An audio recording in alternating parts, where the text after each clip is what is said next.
जी sir. Okay बेटा, यहाँ पर कहता है this diagram shows a graduated slide with a division of 0.1 millimetre viewed using an eyepiece reticule। ठीक है, तो हम eyepiece reticule लगा के देख रहे हैं और जो स्लाइड रखी हुई है उस पे जो डिविजन है अगेन कितने दूर है, 0.1 मिलीमीटर। ये आपस में डिस्टेंस इनका 0.1 मिलीमीटर का है। अच्छा, उसके बाद कहता है कि pollen grains were grown in sugar solution and viewed using eyepiece reticule। Diagram 1 shows the pollen grain at first and diagram 2 after 4 hours। ये सवाल थोड़ा सा ट्रिकी है। What is the growth rate, growth rate बताना है। ठीक है, और यूनिट दिया हुआ है माइक्रोमीटर पर आर, माइक्रोमीटर पर आर पे। तो सबसे पहले कैलिब्रेशन करेंगे। कैलिब्रेशन में क्या तरीका बताया मैंने कि स्टेज माइक्रोमीटर को आईपीस के साथ कैलिब्रेट करना होता है। तो आपको क्या लग रहा है, दो बेस्ट लाइन जो ओवरलैप कर रही है कौन से वाली है?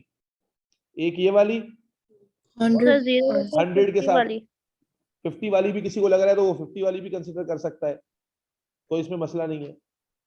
ठीक है, चलो मैं 100 वाली करके दिखा देता हूं। आप क्या देख रहे हैं, 100 डिविजन जो हैं वो किसके बराबर हैं, 0.1 और 0.1 कितना, 0.2 मिलीमीटर, 0.2 मिलीमीटर।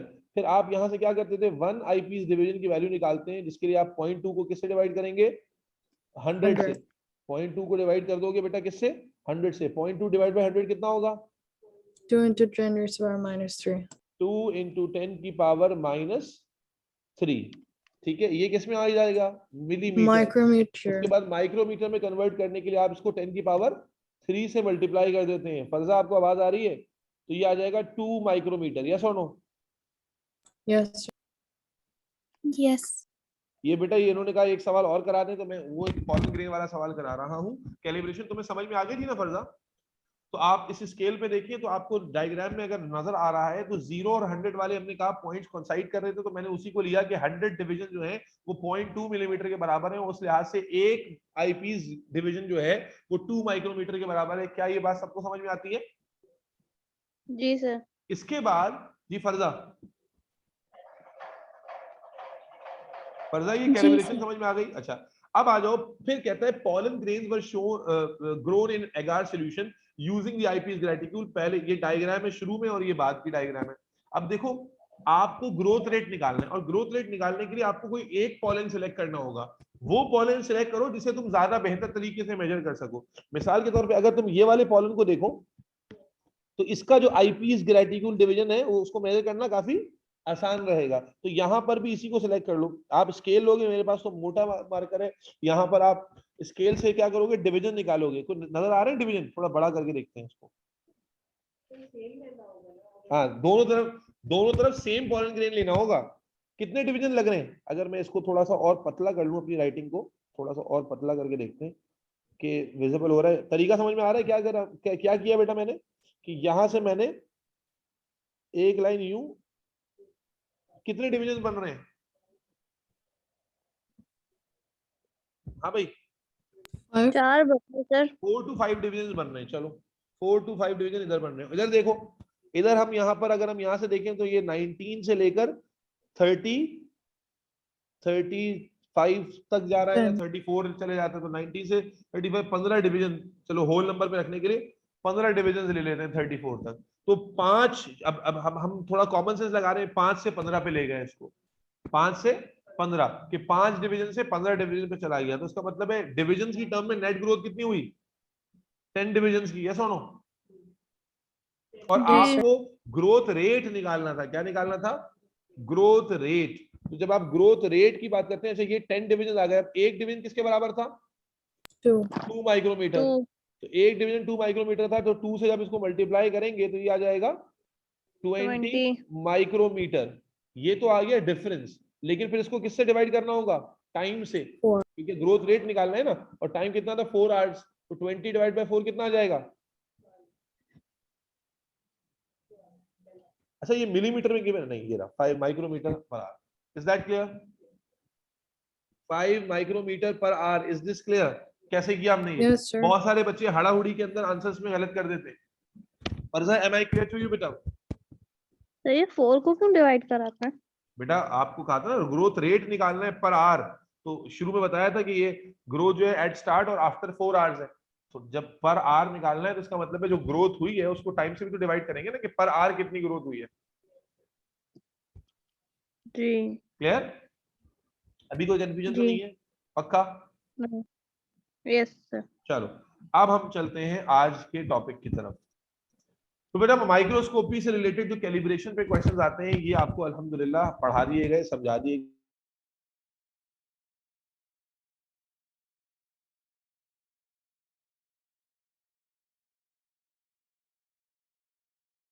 अब बेटा आगे चलते हैं, इसमें माइक्रोस्कोपी से रिलेटेड ये जो बात कर ली हमने, उसके बाद हम आ जाते हैं माइक्रोस्कोप की टाइप्स पर।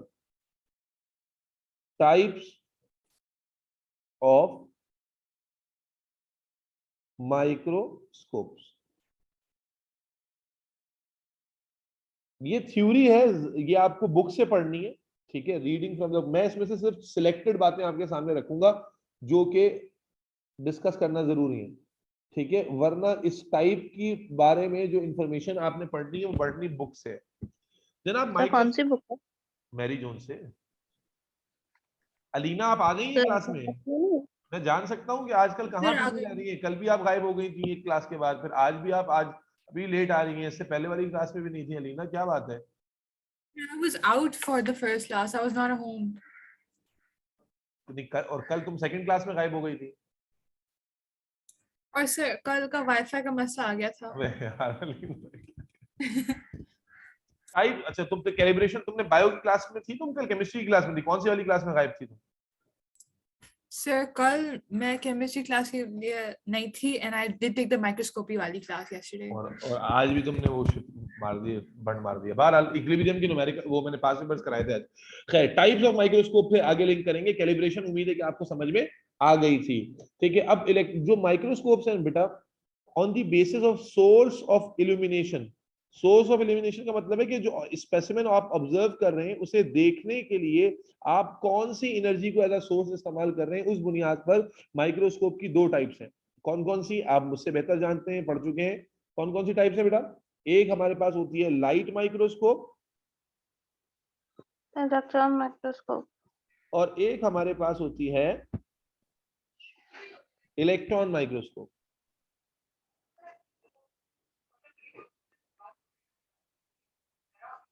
मेरे बच्चे लाइट माइक्रोस्कोप और इलेक्ट्रॉन माइक्रोस्कोप में एक बात तो बहुत ही वाज़ेह है कि एक में as a source of illumination आप लाइट का इस्तेमाल करते हैं, चाहे वो लाइट नेचुरल लाइट हो या वो लाइट फ्रॉम दी बल्ब हो, जबकि इलेक्ट्रॉन माइक्रोस्कोप के अंदर आप इलेक्ट्रॉन बीम का इस्तेमाल करते हैं। अच्छा, इमेज जो नजर आ रही है ना, उसका प्रिंसिपल क्या है जरा समझना। इमेज आपको नजर कैसे आती है, जरा इसका प्रिंसिपल समझ लें। कि मान लें ये स्लाइड पड़ी है, तो होता ये है कि आपने मिसाल के तौर पर अगर आपने फॉर एग्जांपल अगर नॉर्मल लाइट इस्तेमाल की है, तो नॉर्मल लाइट की मान लो कि वेवलेंथ है ये नॉर्मल लाइट इस वेवलेंथ पे जाती है और फिर यहां उस चीज से टकरा कर वापस आई और आप इसको यहां से ऑब्जर्व करते हो, यहां आपकी आंख लगी हुई है और आप यहां से ऑब्जर्व करते हो। लेकिन इलेक्ट्रॉन माइक्रोस्कोप में क्या है कि इलेक्ट्रॉनिक जो बीम है उसकी वेवलेंथ इतनी बड़ी नहीं है। इलेक्ट्रॉनिक जो बीम है उसकी वेवलेंथ बहुत ही छोटी है।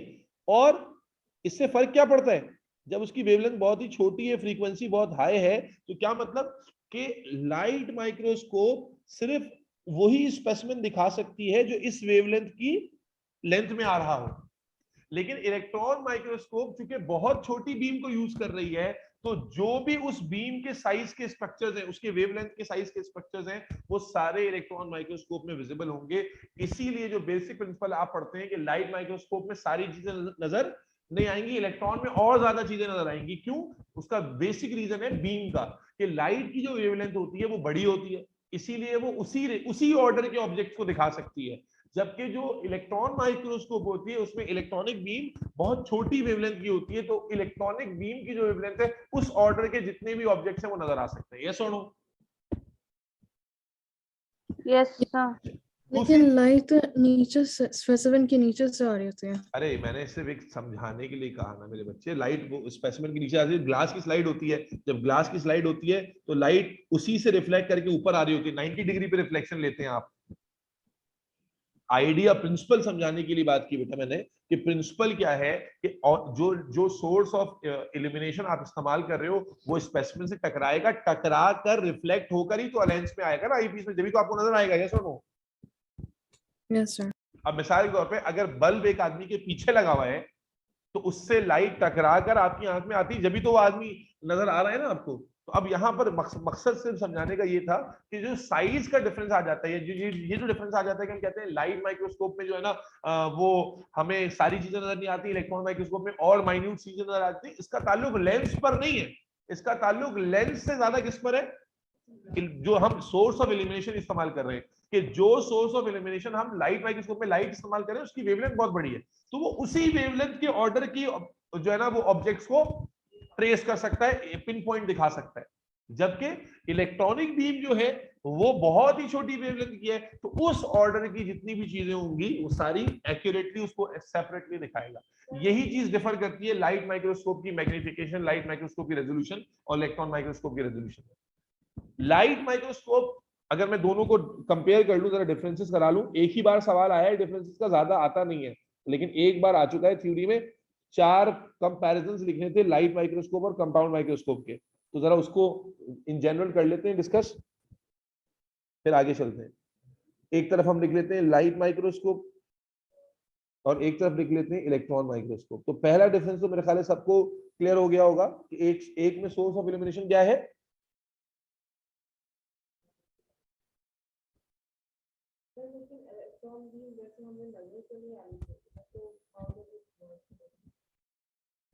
इमेजिंग। वो हम जाहिर आंख से नहीं देखते, इमेज देखते हैं, यानी स्क्रीन पे इमेज बनती है उसकी, जैसे टीवी में इलेक्ट्रॉनिक बीम होती है ना, इमेज बनाती है, नहीं बनाती। Source of illumination is light, visible light. यहां पर source of illumination is electron beam.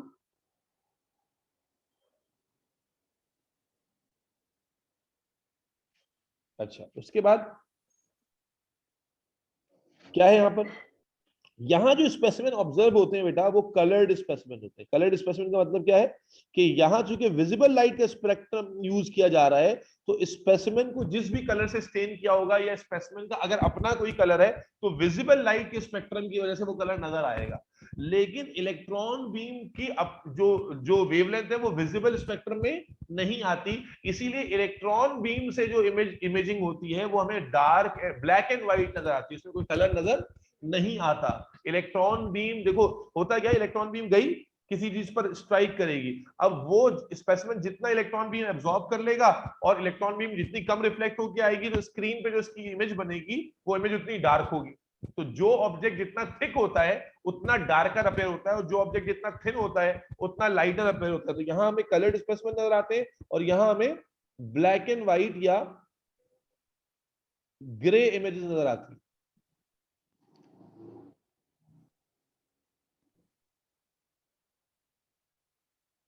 दूसरी चीज बेटा, ये जो लाइट माइक्रोस्कोप होती है it is easy to handle. छोटा सा इंस्ट्रूमेंट है, आप उठा के एक जगह से दूसरी जगह इसको मूव करा लेते हैं। जबकि इलेक्ट्रॉन माइक्रोस्कोप को एडजस्ट करने के लिए पूरा एक कमरा चाहिए। Electron microscope is not like a light microscope. आप अगर गूगल पे आप देखिए तो इलेक्ट्रॉन माइक्रोस्कोप का जो पूरा आपको सिस्टम नजर आएगा, इलेक्ट्रॉन बीम क्रिएट करने वाला और पूरा इमेजिंग और पैनल्स और तमाम चीजें, तो इसके लिए एक बहुत बड़ा सा कमरा चाहिए जहां आप इलेक्ट्रॉन माइक्रोस्कोप एडजस्ट करते हैं। तो इसीलिए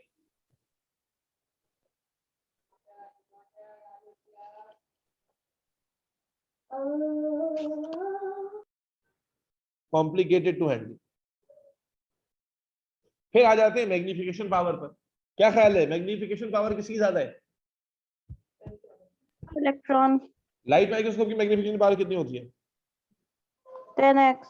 मैंने बताया था मैग्निफिकेशन पावर जो है वो क्या होती है कि हाउ मेनी टाइम्स बड़ा करके दिखाना। मैग्निफिकेशन पावर जी लाइट माइक्रोस्कोप की क्या नाम है 10x। निमरा और 10x कहां से? 10, 40, 100। क्या कह रही हो, दोबारा बोलो। निमरा और फरजा, आपका जवाब इंतजार कर रहा हूं बेटा मैं। सर 10, 40 और 100। हाँ तो टोटल पावर बताओ ना, 10, 40 और 100 अलग अलग क्यों बता रही हो? जब 10, 10 का कॉम्बिनेशन होता है तो 100x होती है, फिर 10 और 40 का कॉम्बिनेशन होता है तो 400x होती है, और उसके बाद 10 और 100 का कॉम्बिनेशन होता है तो 1000x होती है। यस और नो? तो मेरे बच्चे Yes, sir. ये तो वो है जो हम Yes. लैब में इस्तेमाल करते हैं। तो जो मैग्निफिकेशन पावर होती है लाइट माइक्रोस्कोप की, इट रेंजेस फ्रॉम मिनिमम कितनी होगी 100x, 10 और 10 का कॉम्बिनेशन यूज करोगे, और जो तुम्हारे लाइट माइक्रोस्कोप में लेंस लगे उसमें तो 1000x तक है। लेकिन अगर हम दोनों लेंसेज को स्टैंडर्ड से आगे ले जाएं तो लाइट माइक्रोस्कोप में हम 10,000x तक जा सकते हैं। 1000 तक तो जाते ही हैं, लेकिन 10,000x तक जा सकते हैं। That is the maximum limit of a light microscope कि 10,000x टाइम्स जो है वो उसको मैग्नीफाई कर सकती है। However standard magnification ranges between 100 to 1000x, but it can range up to 10,000x। जबकि इलेक्ट्रॉन माइक्रोस्कोप की जो मैग्निफिकेशन होती है, मैग्नीफाइंग पावर होती है, वो कितनी होती है भाई? वो स्टार्ट होती है 10,000x से और 400,000x तक जाती है। 400,000x का मतलब क्या हो गया कि एक ऑब्जेक्ट को 40,000 नहीं 400,000 गुना बड़ा करके दिखा सकती है। लेकिन याद रखिएगा ये मैग्निफिकेशन पावर है। कल मैंने बताया था कि मैग्निफिकेशन है बड़ा करके दिखाना और रेजोल्यूशन हो जाता है क्लियर दिखाना। क्या ख्याल है, लाइट माइक्रोस्कोप की रेजोल्यूशन भी कम है या ज्यादा है? कम है। लाइट माइक्रोस्कोप की रेजोल्यूशन भी इलेक्ट्रॉन से जाहिर है कि कम होगी, क्योंकि वेवलेंथ का डिफरेंस आ रहा है। ठीक है ना? यानी लाइट माइक्रोस्कोप अपनी वेवलेंथ के अंदर वाली चीजों को दिखा सकती है, उससे छोटी चीजें होंगी तो उसको क्लियरली नहीं दिखा सकती। तो लाइट माइक्रोस्कोप की जो रेजोल्यूशन होती है बेटा, वो माइक्रोमीटर में रेंज करती है। ठीक है, मिलीमीटर टू माइक्रोमीटर, यानी दो ऑब्जेक्ट्स अगर सर्टेन मिलीमीटर या सर्टेन माइक्रोमीटर दूर है तो वो दिखा पाएगी उनको अलग अलग। लेकिन इलेक्ट्रॉन माइक्रोस्कोप की जो मैग्निफिकेशन है वो रेंज करती है मिलीमीटर से पिकोमीटर में। पिकोमीटर का मतलब क्या हो गया कि 10 की पावर -12, 10 की पावर 12 का भी अगर कोई साइज छोटा है तो उन दो ऑब्जेक्ट्स को वो क्लियरली डिफरेंशिएट डिस्टिंक्ट करके दिखा सकती है। ठीक है, क्लियर है बात? अब एक इसमें मैं स्लाइड और दिखाना चाह रहा था तुम लोगों को, वो दिखा देता हूं पहले।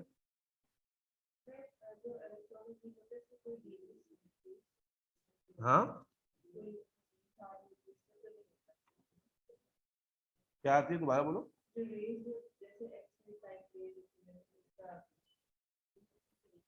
किसमें?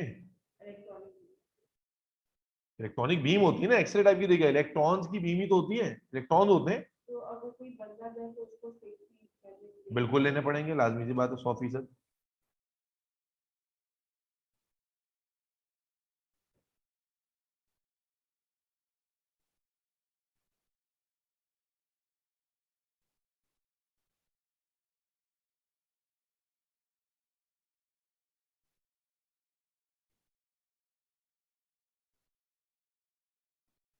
जनाब, स्क्रीन पे नजर आ रहा है आपको एक कंपैरिजन बेटा between light and electron microscope? क्या आप देख पा रहे हैं?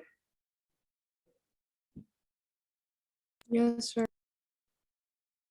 यहां पर हम थोड़ा सा और एग्जैक्ट चले जाते हैं, जो एग्जाम के पॉइंट्स हैं आपको कंपेयर कर लेते हैं। यहाँ पर लार्ज है, इंस्टॉलेशन का मतलब है दोबारा हिला नहीं सकते इलेक्ट्रॉन में। यहाँ स्मॉल इजी टू कैरी है। यहाँ पर एक चीज है, इलेक्ट्रॉनिक बीम को ट्रेवल करने के लिए हमें वैक्यूम प्रोवाइड करना पड़ता है, एक वैक्यूम चेंबर बनाना पड़ता है जिसमें इलेक्ट्रॉनिक बीम, क्योंकि अगर कोई एयर वाला मीडियम होगा, इलेक्ट्रॉनिक बीम डालेंगे तो वो क्या करेगी, एयर की मीडियम को आयोनाइज करने में बिजी हो जाएगी। यहाँ एक एडिशनल पॉइंट क्या है कि जहां आप इलेक्ट्रॉन माइक्रोस्कोप इस्तेमाल करते हैं वहां आपको वैक्यूम चेंबर बनाना पड़ता है ताकि वहां कोई और सब्सटेंस ना हो, वरना इलेक्ट्रॉन बीम उससे स्ट्राइक कर जाएगी। जबकि यहाँ कोई वैक्यूम हमें नहीं चाहिए। यहाँ पर जो स्लाइड प्रिपरेशन है, सैंपल प्रिपरेशन है, बड़ी कॉम्प्लिकेटेड है, यहाँ पर इजी है। यहाँ पर जो मैग्निफिकेशन अभी मैंने बताया था 400,000, यहाँ पर और बड़ी वैल्यू है 500,000 की मैग्निफिकेशन है। जबकि यहाँ पर मैग्निफिकेशन जो है वो अप टू 2000 है, उसको मैंने 4000 तक बताया। ये वैल्यूज डिपेंड करती है, चेंज होती रहती है। रेजोल्यूशन मैंने बताया यार, नैनोमीटर पिकोमीटर सब इसमें आ जाते हैं, जबकि यहाँ जो रेजोल्यूशन है वो 200 नैनोमीटर। 200 नैनोमीटर को अगर आप माइक्रोमीटर में कन्वर्ट करेंगे तो ये 0.2 माइक्रोमीटर बनेगा। तो अगर दोनों को नैनो में याद रखना है तो 0.5 और 200 का स्केल है, वरना आप अगर एग्जामिनर फिगर पूछेगा तो आप फिगर में दोनों को नैनो में जवाब देंगे, 0.5 और 200 नैनोमीटर। लेकिन अगर एग्जामिनर इन जनरल पूछ रहा है कि कौन सा स्केल होता है, तो आप एक का स्केल माइक्रोमीटर तक लेकर आएंगे, जबकि दूसरा का स्केल पिकोमीटर तक ले जाएंगे, एटलीस्ट नैनोमीटर तक ले जाएंगे। फिर स्पेसिमेन जो यहाँ रीड किए जाते हैं इलेक्ट्रॉन माइक्रोस्कोप में, वो डेड स्पेसिमेन होते हैं। क्यों? क्योंकि लिविंग स्पेसिमेन पे वैसे भी अगर आप इतनी हाई एनर्जी रेडिएशन डालेंगे, इलेक्ट्रॉनिक रेडिएशन, तो वो मर जाएगा। इसलिए यहाँ जो स्पेसिमेन स्टडी किए जाते हैं वो डेड होते हैं, जबकि यहाँ आप लिविंग स्पेसिमेन भी स्टडी कर सकते हैं और डेड भी कर सकते हैं। ठीक है, ये एक बहुत बेसिक सा कंपैरिजन है between light and electron microscope. Farza, are you there with me? Yes sir. ठीक है, ये एक ही बार सवाल आया है कंपैरिजन का, तो इसलिए इस कंपैरिजन को अगर एक बार हमने डिस्कस किया हुआ हो तो मेरा ख्याल है याद रह जाएगा। जब कंपैरिजन का सवाल आएगा तो याद रखिएगा रेजोल्यूशन और मैग्निफिकेशन लाजमी लिखनी है आपने। वैक्यूम, क्योंकि ये वो पॉइंट है जो जनरल पॉइंट्स नहीं है, ये वही बच्चा लिखेगा जो पढ़ कर गया है। बहुत सारे बच्चे एक ही बात बार बार लिख रहे होते हैं कि भाई वो बड़ी है, वो छोटी है, वो इजी है टू हैंडल है, वो डिफिकल्ट टू हैंडल है। आप बिल्कुल लिखें ये पॉइंट्स, लेकिन पहले आप रेजोल्यूशन के ऊपर बात करें, मैग्निफिकेशन के ऊपर बात करें, पहले आप जो है वो स्पेसिमेन लिविंग है या डेड है उसकी स्टडी पर बात करें, वैक्यूम चाहिए या नहीं चाहिए उसके ऊपर बात करें। जी अस्सलाम वालेकुम। वालेकुम सलाम। मेरी क्लास 8:30 बजे एंड होगी। जी खैरियत, क्या कैसी तबीयत है हुसैन की?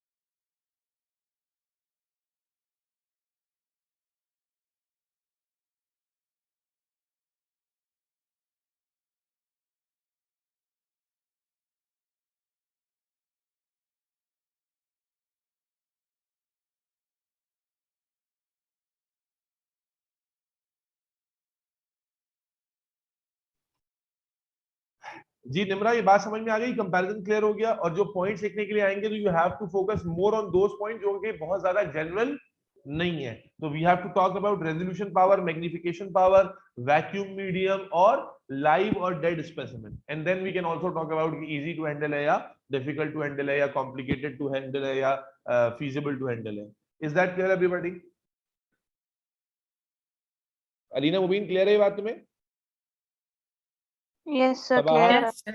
चलो मेरे बच्चे, लाइट और इलेक्ट्रॉन माइक्रोस्कोप का कंपैरिजन तो हमने कर लिया। अब यहाँ एक बहुत इंपॉर्टेंट सवाल खड़ा होता है कि एक सेल की जब हम बात करते हैं, यहीं पर बना देता हूँ, एक सेल की जब हम बात करते हैं तो आप जानते हैं कि सेल में न्यूक्लियस होता है और उसमें साइटोप्लाज्मिक स्ट्रक्चर्स होते हैं, जिस अगर आपने लेक्चर सुने हैं तो माइटोकॉन्ड्रिया होता है और एंडोप्लाज्मिक रेटिकुलम होता है, न्यूक्लियस होता है, छोटे छोटे राइबोसोम्स होते हैं जी, गोल्जी बॉडीज होती हैं।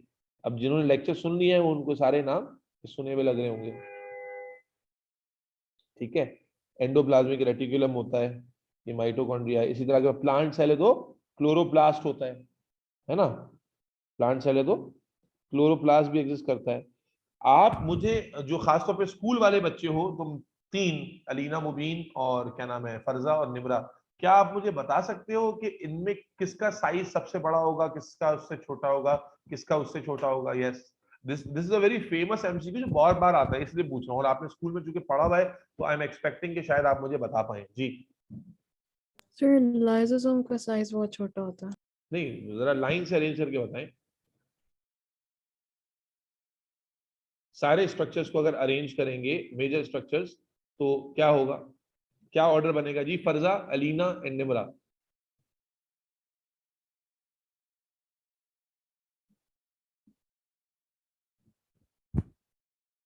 भाई निमरा के अलावा अलीना, फरजा कहाँ सो रहे हो क्या?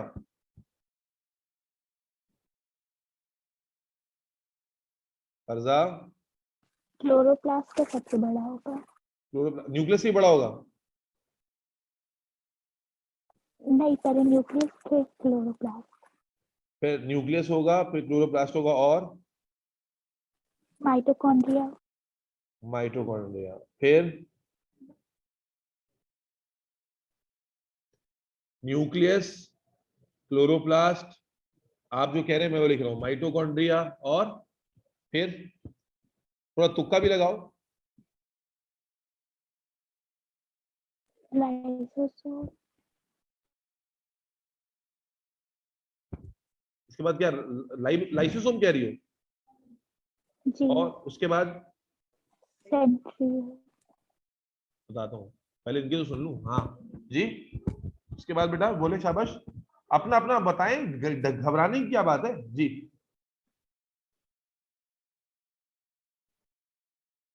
इसके बाद क्या बताया बेटा?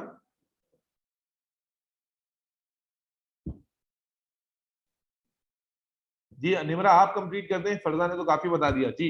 न्यूक्लियस बता दिया, क्लोरोप्लास्ट बता दिया, एनीथिंग एल्स? Centrioles फिर सेंट्रियोल्स, अच्छा, और क्लोरोप्लास्ट के बाद आरबीसी, क्लोरोप्लास्ट, आरबीसी किधर से आ गया अभी तक? आरबीसी क्यों डाल रही हो? आरबीसी के सेल, एक सेल के जो स्ट्रक्चर है उनकी बात कर रहे हैं भाई, आरबीसी किधर आ गया? क्या हो गया?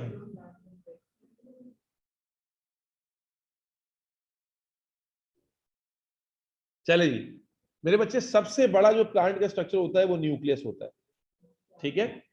प्लांट और एनिमल दोनों का न्यूक्लियस होता है। उसके बाद जो सेकंड लार्जेस्ट स्ट्रक्चर हमारे पास आ जाता है, अगर प्लांट सेल है तो वो क्लोरोप्लास्ट होता है, क्लोरोप्लास्ट। और क्लोरोप्लास्ट के बाद नंबर आता है माइटोकॉन्ड्रिया का। तो अगर एनिमल सेल है तो क्लोरोप्लास्ट नहीं आएगा, है ना? ठीक है। उसके बाद माइटोकॉन्ड्रिया के बाद नंबर आता है गोल्जी बॉडीज का। जी एमसीक्यू में आता है, जब भी तो कह रहा हूं, ये ऑर्डर लिख लो भाई, गोल्जी बॉडीज का। फिर आता है सेंट्रियोल्स, अगर एनिमल सेल है तो आएगा वरना नहीं आएगा।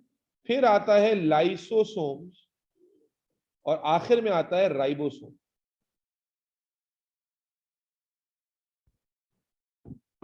ये है साइज का order, as we are moving down size is decreasing. ये एमसीक्यू में आता है भाई, इसीलिए मैं ये है ना अलग से पूछता हूँ, क्योंकि फिर वहां आप कंफ्यूज हो जाते हैं। अच्छा, इसको रिलेट कैसे करना है भाई? न्यूक्लियस का बड़ा होना तो समझ में आता है। अच्छा, और एक आ जाता है न्यूक्लियोलस। क्या ख्याल है, न्यूक्लियोलस का साइज बड़ा होगा या छोटा होगा? छोटा होगा। सर छोटा होगा। छोटा किससे? न्यूक्लियस से छोटा होगा, लेकिन what about the other structures? I think centriole से बड़ा होगा, गोल्जी बॉडी से छोटा। तुक्का लगा रही है। मेरे बच्चे, न्यूक्लियोलस का जो साइज होता है वो साइटोप्लाज्मिक ऑर्गेनल से बड़ा होता है, सिवाय क्लोरोप्लास्ट। क्या कहा मैंने? न्यूक्लियोलस का जो साइज होता है वो साइटोप्लाज्मिक ऑर्गेनल से बड़ा होता है, सिवाय क्लोरोप्लास्ट। क्लोरोप्लास्ट न्यूक्लियस से साइज में बड़ा होता है। इसमें मैंने न्यूक्लियस लिखा नहीं है, लेकिन मुझे याद आ रहा है कि कहीं न्यूक्लियस भी आ चुका है एमसीक्यू में, और ये एमसीक्यू में लिटरली ऑर्डर में लिखना होता है, और वहां पर बच्चे बहुत ज्यादा गड़बड़ कर जाते हैं, तो इसको अच्छे से अपने पास नोट करो। वैक्यूल तो प्लांट में अलग, एनिमल में अलग है ना, बड़ा छोटा स्पेस वो नहीं कर सकते। प्लांट के अंदर आ जाएगा तो वैक्यूल बड़ा, बहुत बड़ा होता है, न्यूक्लियस से भी बड़ा होता है। वैक्यूल ऑप्शन में होता नहीं है, लेकिन वैक्यूल अगर आ जाएगा तो फिर डेफिनेटली प्लांट के अंदर तो न्यूक्लियस से भी बड़ा वैक्यूल होता है। सही है, इस ऑर्डर को नोट कर ले भाई।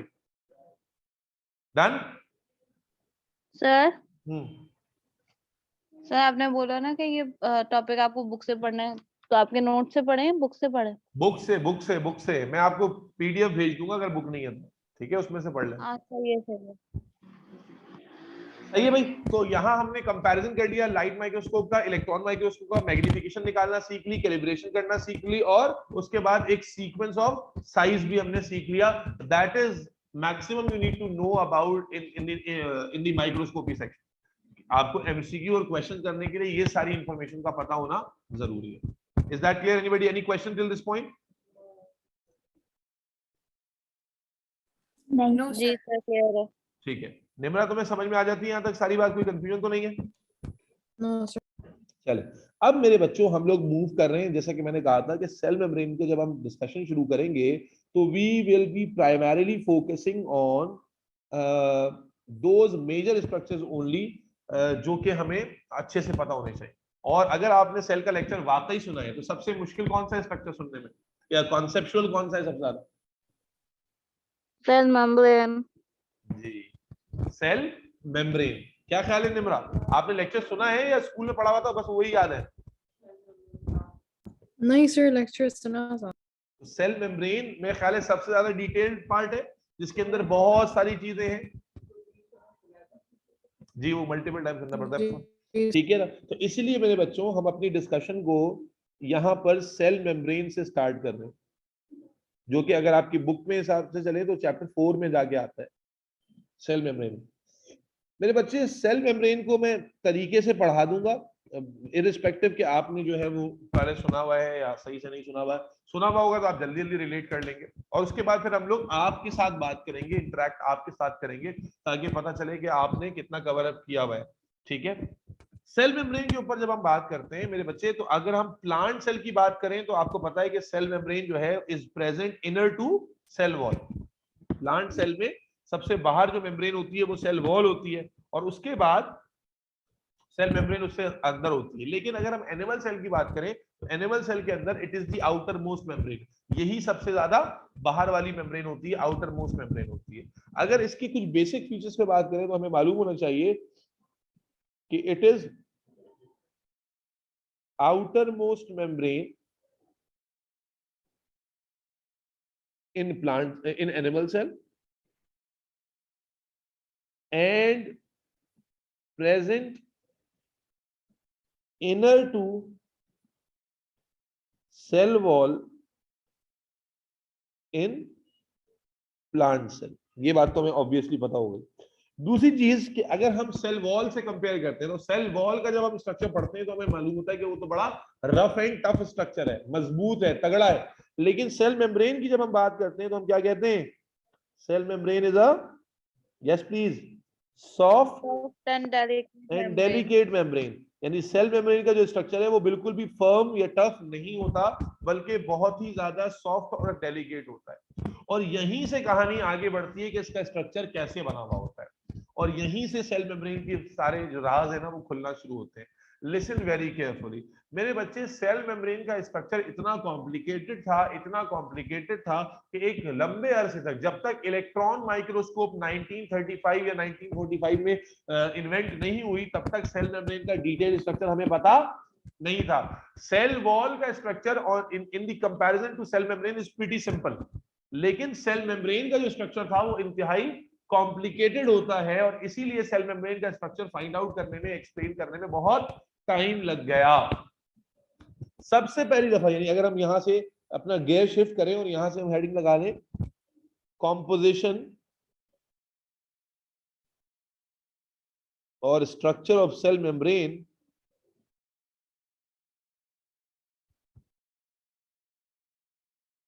थोड़ी सी बोरिंग डिस्कशन जरूर है ये, लेकिन बहरहाल पढ़नी तो पड़ेगी, क्या कर सकते।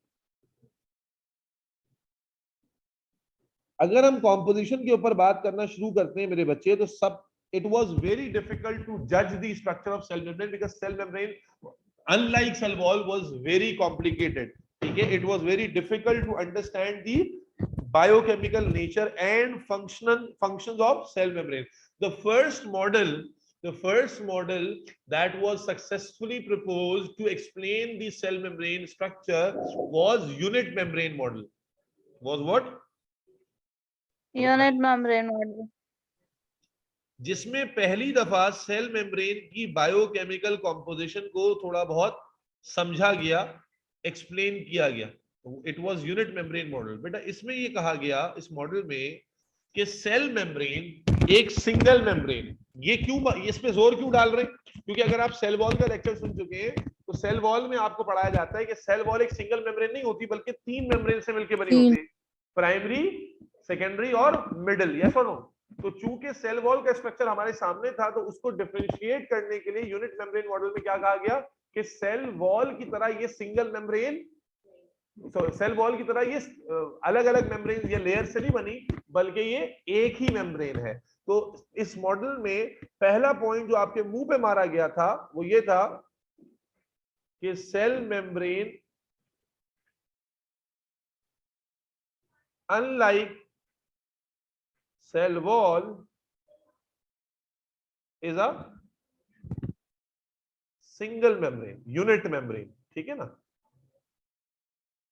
अच्छा भाई सिंगल तो है, बनी भी कैसे है, अलग अलग लेयर्स नहीं है, सिंगल मेम्ब्रेन है, लेकिन बनी भी कैसे है, तो उसमें पहली दफा यहां पर ये बताया गया कि it is made up of, it is biochemically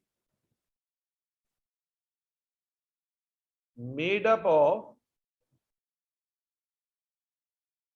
lipids यानी कि fats and proteins.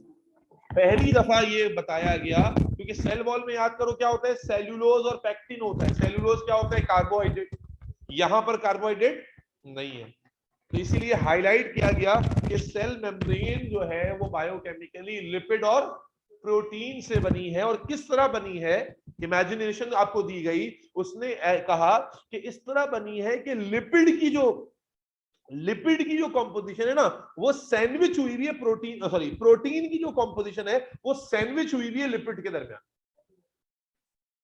Unit membrane model को सैंडविच मॉडल भी कहते हैं। क्यों? क्योंकि इसमें ये कहा गया कि सैंडविच समझते हैं ना, अभी मैं सबवे खा रहा था, क्या होता है, ऊपर और नीचे बर्गर और दरमियान में मवाद।